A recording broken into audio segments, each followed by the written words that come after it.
नशा न खाना मान ले कहना, प्यारे भाई बहना होगी बड़ी खराबी। नशा में डर है, नशा जहर है, जीते जी मर जाना होगी बड़ी खराबी।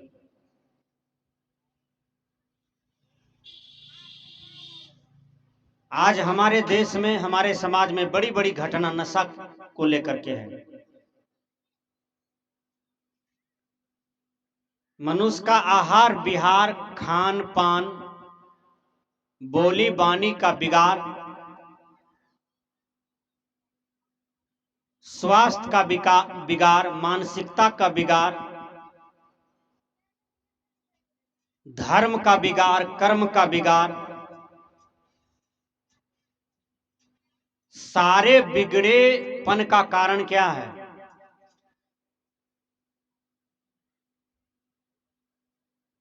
हमारा आहार और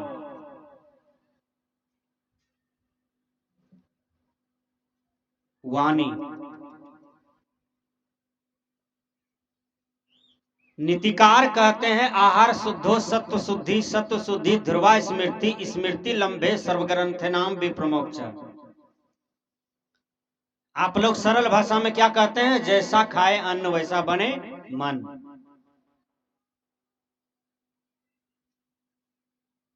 जैसा पिए पानी वैसा होवे वाणी।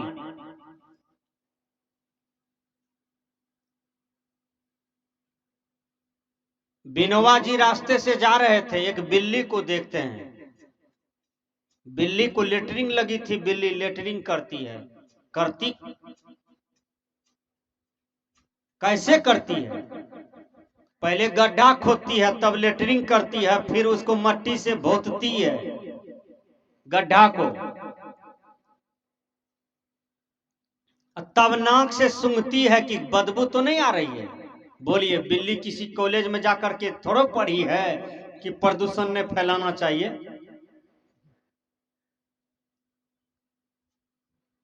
आज हम लोग क्या करते हैं?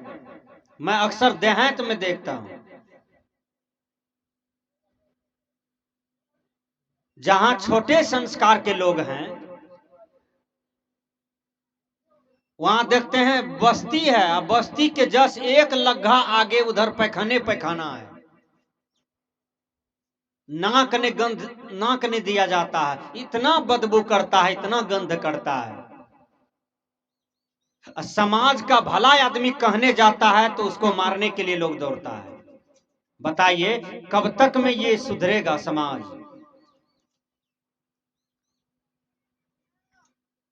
सरकार लेटरिंग रूम बनाने के लिए पैसा देती है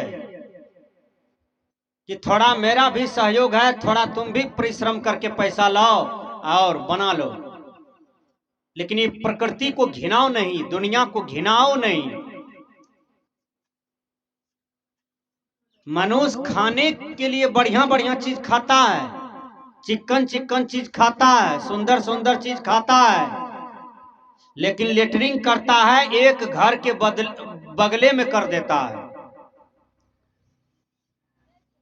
लेटरिंग करता है कोई, सब मिल करके उसका लेटरिंग को सूंघिए।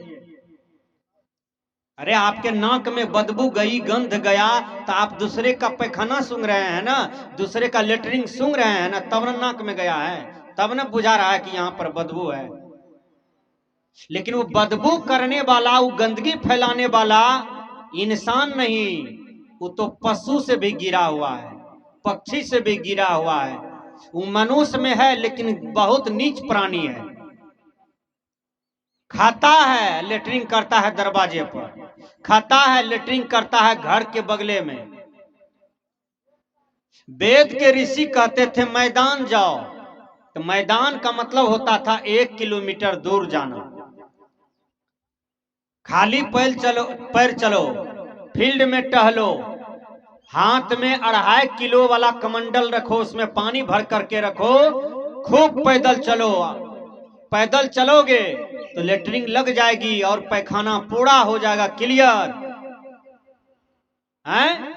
लेटरिंग क्लियर हो जाएगा तो काहेल गैस्ट्रिक होगा, काहेल कोई बीमारी होगा। लेकिन मनुष्य करते क्या है? 9 बजे दिन में आप जगबे करते हैं, 8 बजे दिन में जगते हैं, सूरज बहुत उदय हो गया तब जगते हैं। बोलिए, अमृत बेला का हवा उसके शरीर में नहीं लगता है, नाना प्रकार के रोग से ग्रसित हो जाता है, जवानीए में भयंकर से भयंकर बीमारी पकड़ लेते हैं। हमारे रामदेव बाबा 70 साल के हैं, लगते हैं कल का लड़का जैसा देखने में, जवान लड़का जैसा। क्यों लगते हैं? योग करते हैं, प्राणायाम करते हैं, आहार विहार संयमित है, और पूरे दुनिया के लोगों को वो बता रहे हैं, जो अनुभव करते हैं वो रामदेव बाबा बता रहे हैं।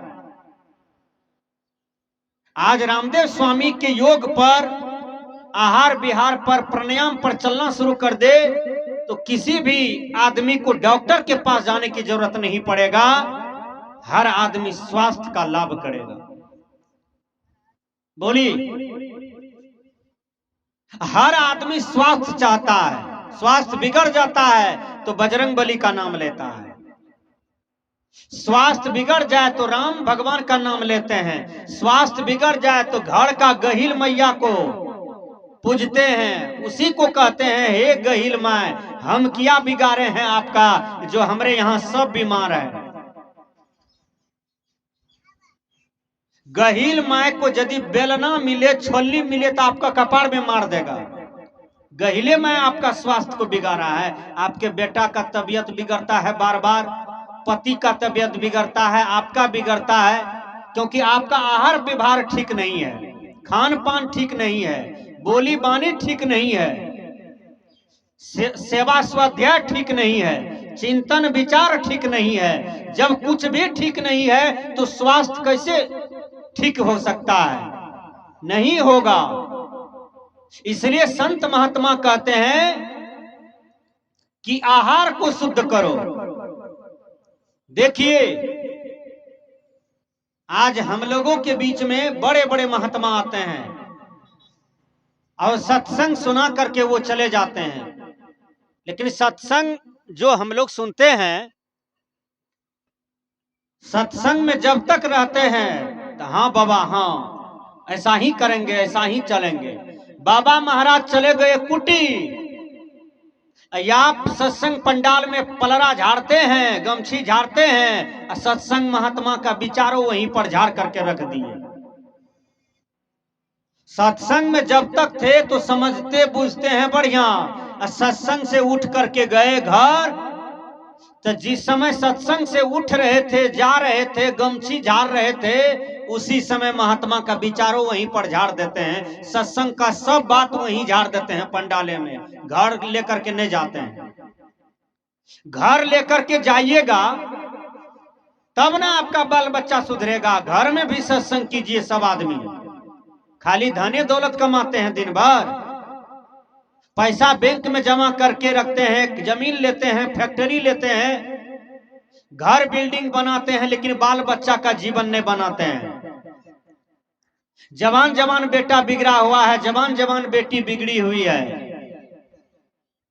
बोलिए क्यों है? बिगाड़ क्यों है? एक स्वामी विवेकानंद जिन्होंने भारत का नाम रोशन किया, स्वामी विवेकानंद कहां बिगड़ा हुआ था? क्योंकि उसके जीवन में सत्संग था। जवानी से बाबा मिही भी गुजरे, उसका जवानी में बिगाड़ कहां हुआ? क्योंकि उसके जवानी में, जीवन में गुरु का वचन था, गुरु का सत्संग था। कबीर साहब भी जवानी से गुजरे होंगे, लेकिन कबीर साहब के जवानी में कोई कलंक नहीं है। क्यों नहीं है? क्योंकि गुरु महाराज का सत्संग था उसके जीवन में। दुनिया में सबसे श्रेष्ठ सत्संग होता है। हर आदमी सत्संग में जाइए, सुनिए, समझिए, जीवन में धारण कीजिए और अपने बाल बच्चों को भी सुनाइए, समाज के लोगों को भी सुनाइए। सत्संग ही एक ऐसा साधन है जो बिगड़े से बिगड़े मानव को सुधार सकता है। आज हमारे भारत में सच्चा सुख, सच्चा शांति क्यों है? क्योंकि यहाँ पर ऋषि मुनि का विचार घर घर में है, साधु संत का विचार घर घर में है। इसलिए हर आदमी का बुद्धि यहाँ पर सुलझा हुआ है, कुछ न कुछ जरूर सुलझा हुआ है। आज विदेश में जाइए, वहां पर बम फेंक रहा है, गोली पर गोली मार रहा है। बहुत गड़बड़ चाल चल रहा है विदेश में। मानव सब परिवार के परिवार उजाड़ देता है,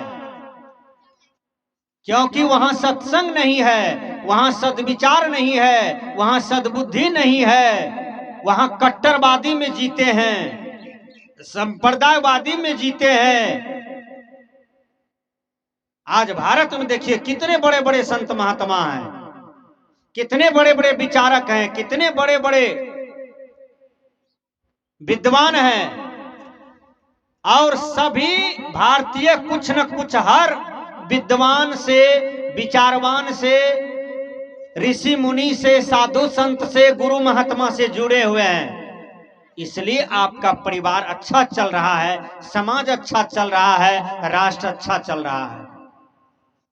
अच्छा चलने का कारण है साधु महात्मा का विचार। जैसे हवा के बिना आप नहीं रह सकते हैं, उसी प्रकार हवा के तरह ही हर भारतीय के घर घर में साधु महात्मा का विचार फैला हुआ है। इसलिए आत्म शांति का लाभ ले रहे हैं। मैंने कहा नशा न खाना, मान ले कहना, प्यारे भाई बहना, होगी बड़ी खराबी। किसी भी आदमी को सिगरेट नहीं पीना चाहिए, बीड़ी नहीं पीना चाहिए, गांजा नहीं पीना चाहिए, दारू नहीं पीना चाहिए, शराब नहीं पीना चाहिए, खैनी नहीं खाना चाहिए, जर्दा नहीं खाना चाहिए। ये सब आपके जीवन में आडंबर है, बाह्य दोष है।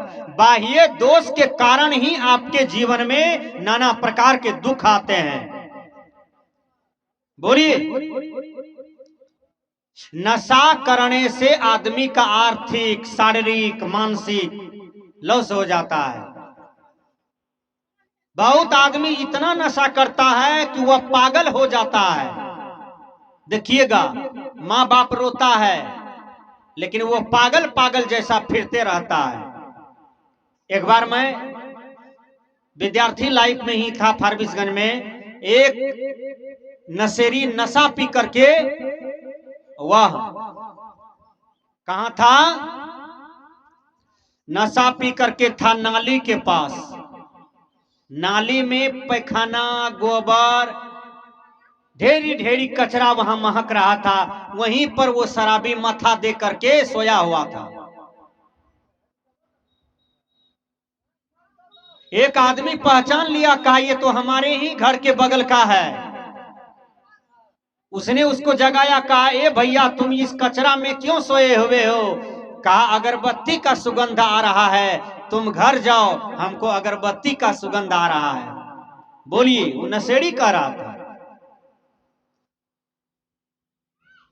तो नशा करते करते आदमी पागल हो जाता है, नशा करते करते आदमी दरिद्र हो जाता है, प्लेटफार्म का भिखारी हो जाता है।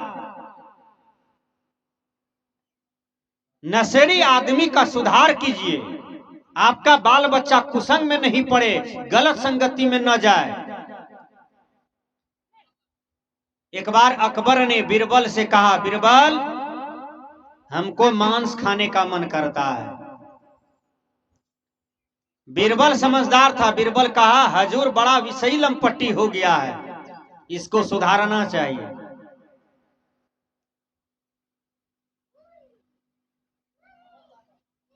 ध्यान दीजिएगा,